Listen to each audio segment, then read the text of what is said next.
Please welcome to our stage, Chris.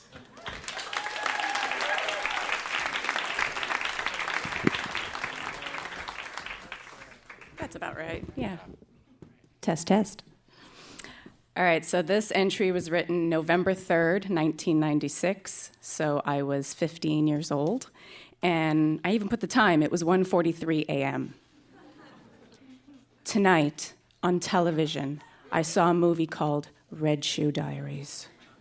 It was released 4 years ago. I remember hearing about it, but it never interested me. I watched it tonight because nothing else was on. It was very powerful. The man who played the character, Tom Butler Jr., was very good, very convincing. David Duchovny was excellent. The story was fabulous. I cried so hard. I really started to pay attention at the part which goes, "Step on a crack, break your mother's back." Unless you've seen the movie, you'll have no idea what it is I'm talking about. I'm not going to urge you to see it. Don't see it because you're curious. Humans are too curious.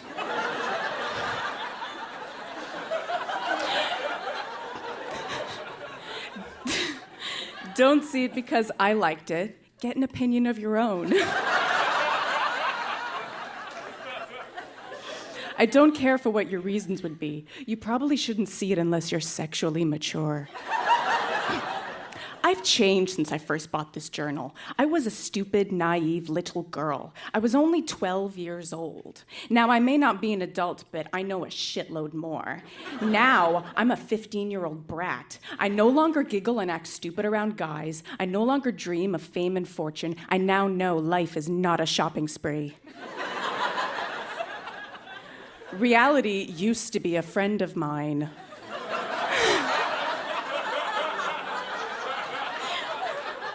But that reality wasn't ever a true reality. I dreamt of cats, Scott Glass, and the supermodel in teen magazine I thought I'd become. Now all of that means shit to me. Popularity is no longer a constant.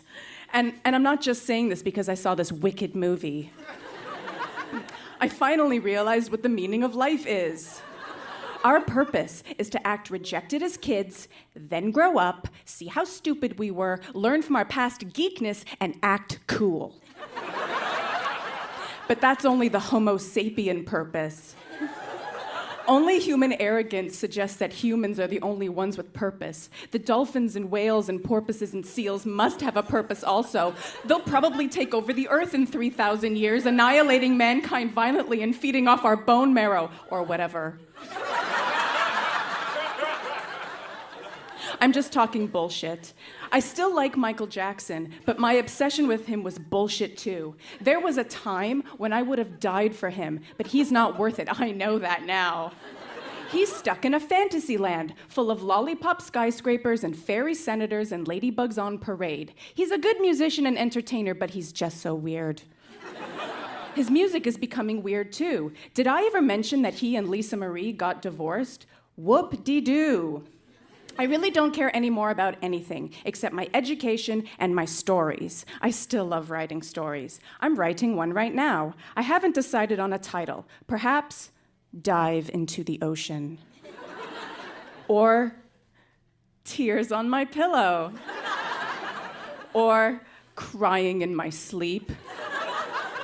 Or Ocean of Remembrance. Or I couldn't think of a title, so this is it.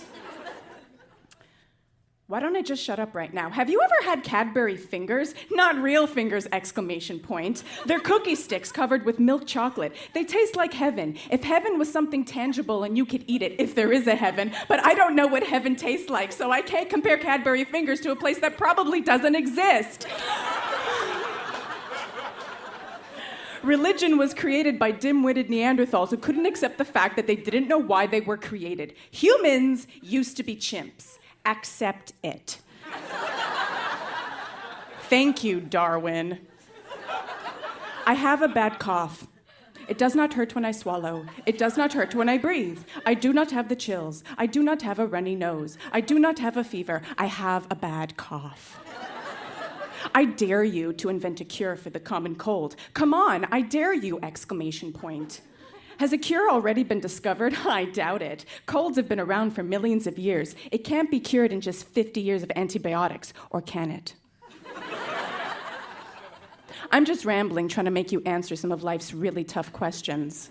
Well, that's a load of shit. I'm sure one of life's really tough questions is, what caused Michael and Lisa Marie to break up?